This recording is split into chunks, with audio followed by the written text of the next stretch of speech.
അമ്പലപ്പുഴി ഉണ്ണിക്കണ്ണനോടു നീ എന്തു പരിഭവം മെല്ലയോതി വന്നുവോ?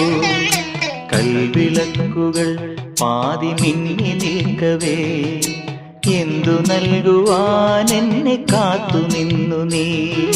തൃപ്രസാദവും മൗന ചുംബനങ്ങളും പങ്കുവയ്ക്കുവാനോടി വന്നതാണു ഞാൻ. രാഗചന്ദനം നിന്റെ നെറ്റിയിൽ തൊടാൻ ഗോപകന്യയായോടി വന്നതാണു ഞാൻ. അമ്പലപ്പുഴി ഉണ്ണിക്കണ്ണനോടു നീ എന്തു പരിഭവം മെല്ലെ